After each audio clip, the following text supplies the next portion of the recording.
दोस्तों, मैं Arif Khan, crime express news room से। ये जो तस्वीर अभी आपने देखी और आगे भी देखेंगे, ये एक ऐसे दफ्तर की है जहां आप एक या दो बार अवश्य गए होंगे। जी हाँ, मैं बात कर रहा हूं रामपुर के अजीतपुर स्थित ARTO ऑफिस की। दोस्तों, पहले रामपुर में ये RTO दफ्तर नहीं होता था। लोगों को अपने ड्राइविंग लाइसेंस या वाहन संबंधी काम के लिए मुरादाबाद जाना पड़ता था। लेकिन लगभग 25 साल पहले रामपुर में ARTO दफ्तर की स्थापना हुई। विडंबना यह है कि जब 25 साल पहले जिस दफ्तर की स्थापना हुई, वो तब से लेकर आज तक किराए के भवनों में घूम रहा है। सबसे पहले कुछ दुकानों में इसको ऑफिस को बनाया गया था, उसके बाद में एक प्राइवेट मकान में चला गया और आज भी एक प्राइवेट मकान में स्थित है। और जिस मकान में वो स्थित है उसकी हालत यह है कि जैसे कि मुर्गी का दरबा होता है, उस टाइप से इस बिल्डिंग को कवर्ड, पूरा ये छोटी सी बिल्डिंग है जिसको कवर्ड किया गया। देख सकते हैं आप, मैं आपको दिखाऊंगा, सब कुछ विजुअल्स में दिखाऊंगा, तस्वीरों में दिखाऊंगा कि किस तरह से इसमें यहाँ पर इस दफ्तर को चलाया जा रहा है।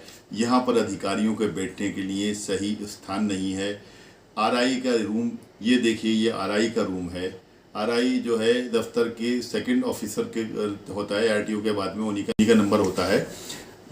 ये RI साहब के बैठने की जगह है। देखिए कितना बोसीदा रूम है। और ये फाइल्स देखिए, ये रिकॉर्ड है, ये तमाम वाहन संबंधी रिकॉर्ड हैं लोगों के। किसी के फिटनेस का होगा, किसी के गाड़ी के कागजात वैसे टैक्स के होंगे और दूसरे टाइप के होंगे। ये तमाम सरकारी कागजात हैं जिनकी हालत इस तरह से है। और ये हालत आज से नहीं है, ये हालत लगभग पिछले 25 वर्षों से है। और ताज्जुब की बात यह है कि आज तक इस दफ्तर को अपना भवन तो मिला ही नहीं, ना ही अच्छा किराए का भवन मिला। दूसरी बात यह है कि यहाँ पर चाहे कद्दावर की सरकार रही हो, उन्होंने कहा तो ज़रूर कि हमारे RTO दफ्तर को शिफ्ट करेंगे दूसरी जगह पे, लेकिन उनकी सरकार में भी नहीं हुआ। इसके अलावा चाहे DM यहाँ पर कोई भी रहा हो, या कोई भी जब DM आता है तो ARTO ऑफिस ज़रूर जाते हैं करने के लिए। ये भी जो वर्तमान DM है, ये भी वहाँ पर गए थे और इन्होंने काफ़ी कुछ देखने के बाद में कहा था कि स्थिति बहुत ख़राब है और हम इसको जल्द से जल्द शिफ्ट कराएंगे। लेकिन अभी तक इस RTO ऑफिस को किसी किराए के अच्छे भवन में भी शिफ्ट नहीं किया गया है। यहाँ जो हालत है वो इतनी ख़राब है, ना ही बैठने के कर्मचारियों का सही स्थान है, ना ही यहाँ के अधिकारियों के बैठने का सही स्थान है। और जो ये रिकॉर्ड रखा हुआ देख रहे हैं आप, ये रिकॉर्ड की तो बुरी हालत है जिस तरह से रिकॉर्ड रखा गया है। आज जो गैलरी है जाने की, यहाँ पे आसपास में रिकॉर्ड है, ऊपर छतों पे रखा गया है।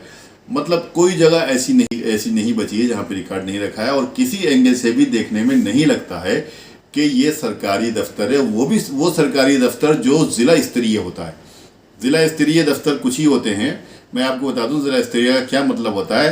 कुछ दफ्तर ऐसे होते हैं कि जिनकी ब्रांचेस तहसील में होती हैं या ब्लॉक स्तर पे होती हैं, लेकिन ARTO दफ्तर की कोई ब्रांच नहीं होती। 50 किलोमीटर रेडियस दूर से भी लोगों को अपना ड्राइविंग लाइसेंस या वाहन संबंधी काम के लिए यहीं रामपुर आना पड़ता है।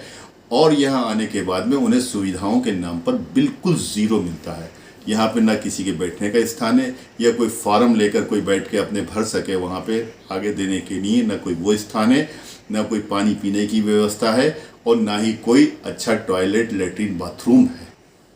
दोस्तों, यहाँ ये भी बताना ज़रूरी है कि इस ARTO दफ्तर को किसी अच्छी जगह किराए के स्थान पर न ले जाने के पीछे क्या कारण है ये तो स्पष्ट नहीं है। लेकिन जो संबंधित अधिकारी हैं उनकी भी इसमें कोई दिलचस्पी नहीं है। अगर संबंधित अधिकारी, जो इस विभाग से संबंधित अधिकारी हैं, वो अपनी दिलचस्पी दिखाएं, जिलाधिकारी को लिखें या उच्च स्तर पर लिखें, तो ज़रूर इस पर कोई ना कोई कार्रवाई हो सकती है। ये ताज्जुब की बात है कि इतने बड़े ज़िले के अंदर आज तक इसके लिए रामपुर ज़िला प्रशासन ज़मीन नहीं देख सका है, इसको ज़मीन नहीं दिलवा सका है, क्योंकि ARTO ऑफिस के अपने दफ्तर में न जाने का कारण यही बताया जाता है कि आज तक उसको ज़मीन नहीं मिली है। ये बड़े ताज्जुब की बात है कि इतने बड़े ज़िले में एक छोटे से दफ्तर के लिए रामपुर प्रशासन ज़मीन मुहैया नहीं करा सका। ARTO दफ्तर का अपने भवन में न जाना वो एक अलग बात है, लेकिन उसको किसी प्राइवेट, किसी अच्छे भवन में किराए पर अगर ले जाया जाए तब भी कुछ हालत सुधर सकती है।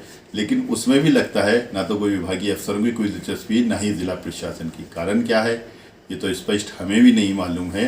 लेकिन जो भी कुछ है ये हो गलत रहा है, क्योंकि ये आम जनता के लिए आम जनता का ऑफिस है, जो आम जनता अपनी समस्याओं को लेकर, अपने कामों को लेकर वहाँ पर जाता है और उसको कोई सुविधाएं नहीं मिलती हैं।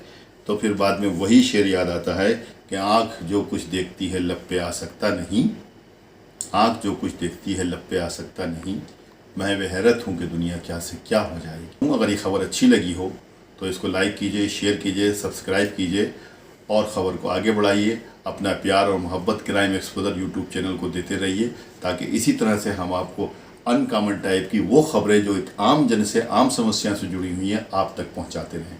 नेक्स्ट वीडियो में जल्द मुलाकात होगी, तब तक के लिए जय हिंद।